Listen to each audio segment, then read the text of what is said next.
Kumbuka kuna save moja ambayo ameifanya goalkeeper mpya wa klabu ya Wekundu wa Msimbazi Simba, moja ya save kubwa kweli kweli. Itoshe kusema kwamba mnyama amepata goalkeeper sahihi pale. Simba amepata mtu pale, nafikiri naiona kabisa safari ya Kamala na Simba ndo basi tena, yaani kibarua cha Simba na Kamala ndo hivyo, imeisha hivyo. Wewe chukua hiyo, imeisha hiyo. Yule jamaa anavyocheza ndo imeisha. Unajua Kamala ni golikipa mzuri sana, lakini kuna nyakati anajisikia, kuna nyakati anajisahau, kuna nyakati alikuwa anajiona yeye ni mkubwa kuliko wengine. Imewahi kutokea amepigana na Fabrice Ruamba Ngoma pale Zanzibar, si ndio? Lakini kwa hiyo goalkeeper, nidhamu ambayo amekuwa nayo labda abadilike, sababu pia watoto wa Uswazi huko nao ndio wanaotuchanganyia wachezaji, lakini kwa namna ambavyo wanacheza, unajua unazungumzia save ambayo amefanya jana, si ndio? Lakini usisahau kaingia kwenye magolikipa, miongoni mwa magolikipa ambao walifanya save bora kwenye michuano ya kimataifa tu ya makundi hizi mechi zilizomalizika. Ameingia, yupo pale golikipa National Ahli kama sikosei, yuko yeye na yuko golikipa mwingine pale, Diara hayupo, sijamuona.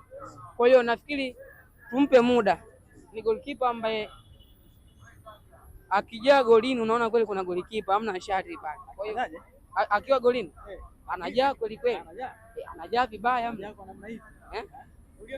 yaani kuna namna akiwa golini pale akinyosha mkono hivi na akanyosha hivi, kumfunga ni vigumu, ni vigumu. Kwa hiyo tumpe muda na aendelee kupewa sapoti na imani ya kwanza, kwa sababu katika goli ambalo alifungwa nafikiri kule ndio ilikuwa goli la kwanza kufungwa. Of course pale ni makosa ambayo alianzia kwa Shomari Kapombe, sitaki nimlaumu sana, lakini ameanza kuitengeneza rekodi yake akiwa Simba. Kwa hiyo anahitaji kupewa muda. Nafikiri Steven Becker amekuja kwa haraka sana, akaweza kuswitch yale matarajio ya viongozi katika wale wachezaji ambao wamewakuta kwa haraka sana. Ameleta wachezaji wengi sana. Nafikiri endapo Simba atakosa ubingwa sasa msimu huu, kuna namna ambayo wanapaswa kufanya, lakini kwa maana ya nyota ambao wamepita Simba ni wachezaji wa kuipa Simba ubingwa this season.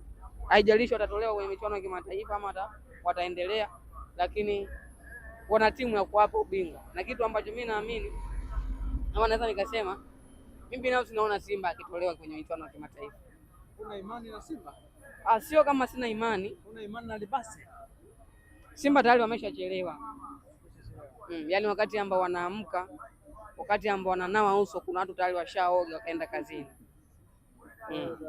Wakati ambao nyie mnafikiria namna gani tutazipata pointi 3 ugenini, kuna watu wameshazipata na wamejiwekea rekodi. Kwa hiyo anaweza akatolewa kwenye michuano ya kimataifa. Mimi binafsi naona hivyo, na imani na nituma hivyo atatolewa, lakini ndo bingwa wa msimu huu chukua inakuwa ndo bingwa wa ligi hii, yaani ligi kuu Tanzania bara msimu huu Simba anachukua.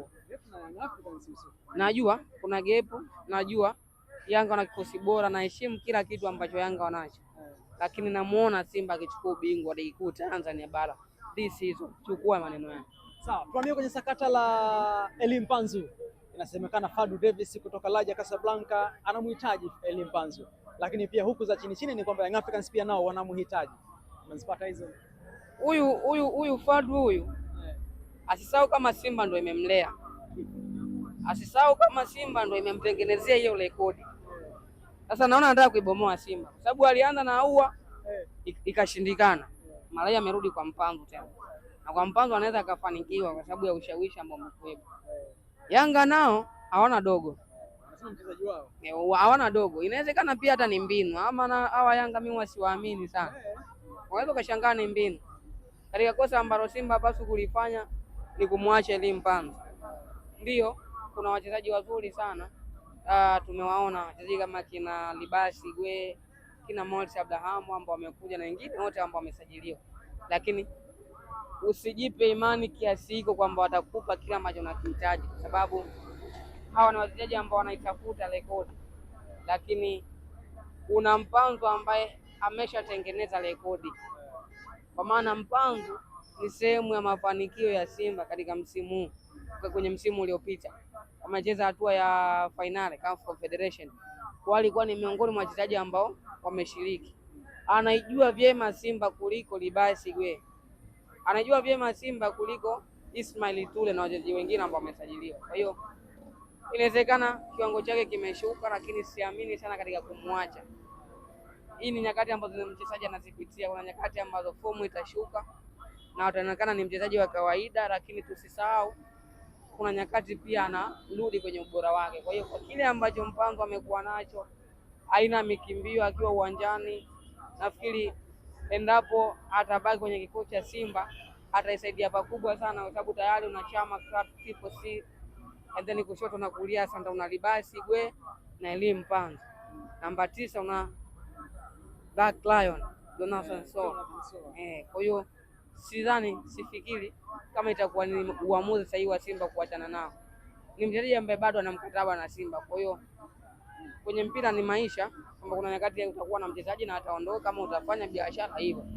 Lakini katika nyakati ambazo labda Simba walipaswa kufuata njia za mpira, kwa maana tutamuuza ama tutaachana naye, hizo nyakati kwa wao kwa hivi sasa hazipo. Wanapaswa kufunga kwanza vioo, sababu wameacha wachezaji wao wengi sana ambao wamehusika kwenye mafanikio msimu uliopita. Ligi kuu nafasi ya pili, finali CAF Confederation kina Steven Dese Mkwara au na wengine wameondoka. Sasa itoshe kwa wale ambao wameondoka, iwe yani imeisha, wasiendelee kuacha wachezaji wengine. Sawa, Yusufu, tumalize na hili hapa. Unadhani mnyama Simba kupitia dirisha dogo, kuna namna ambavyo performance ya mnyama imekuwa boosted, kwamba angalau sasa inaonekana mnyama anarudi kwenye makali yake? Bado ni mapema, kwa sababu tukizungumza Simba kurudi kwenye makali yake ni kwa maana tumemtazama kwenye mchezo upi, ndio tumemtazama kwenye mchezo wa Mashujaa na Experience, si ndio? Hiyo ndio Simba ya Steven Becker. Je, ni neno gani ambalo utalitumia kumwaminisha huyu anayetusikiliza hivi sasa kwamba Simba walikuwa na kiwango bora kwenye mchezo wa Experience de Tunis wakati wa kupata matokeo? Sawa, kwenye mchezo wa jana wamepata matokeo na tumeona, lakini ile ilikuwa ni Mashujaa, tena Mashujaa ambayo imetoka kupigwa goli 6 na Young Africans. Kwa unaona bado kuna kazi ambayo Steven Becker na kikosi chake wanapaswa kuifanya. That's why kwenye mchezo wa jana nilikuwa naona kuna mabadiliko ya kile ambacho Simba alikionyesha kwenye mchezo dhidi ya Experience de Tunis na kwenye mchezo wa jana, lakini narudi nyuma kuamini kwamba huenda wachezaji wanacheza kwa fomu, kwa maana ya yale matamanio tumekuja kwenye timu mpya, ama huenda mpinzani aliyepita alikuwa ni mgumu zaidi kuliko huyu wa jana, na ndio maana Simba alionekana kuwa bora. Mbali na kuwa bora, kuna nyakati alikuwa inabidi asubiri mpinzani wake apoteze mpira ndio yeye aweze kumiliki. Kwa hiyo bado kuna kazi kubwa ya kufanya, na nikitazama Simba ilikuwa inahitaji namba 6 mwingine, kama ingewezekana kumsajili, wanahitaji namba 6 mwingine. Ukimtazama Kagoma ni kama sio yule ambaye alicheza msimu uliopita. Arasani Kante ndio mchezaji mzuri sana, lakini kuna nyakati utamkosa kama ambavyo anakosekana kwa hivi sasa. Ndio tunapaswa kusimama na namba 6 wawili kwenye mechi ngumu. Ukimtazama Nabi Kamara si miongoni mwa sifa za wachezaji ambao wana tabia za kiukabaji. Kwa hiyo kama Simba angeweza kupata mchezaji mwingine namba 6 wa kizawa mwenye uwezo mkubwa ingewasaidia. Semfuko Jazi ni mchezaji mzuri, umri wake bado ni mdogo, anahitaji zaidi kupewa muda na kuona namna gani ambapo anaingia taratibu kwenye mfumo wa Simba, lakini bado ni mapema. Kwa hiyo kwa ufupi tu nitarijibu hili swali lako kwamba Simba imerudi au haijarudi baada ya mechi 4 mbele, ndio unauliza nitaujibu. Shukrani sana. Asante bana, msalimie binti yangu dadangu, dada wa Mtanange. Dada wa Mtanange TV. Sasa hapo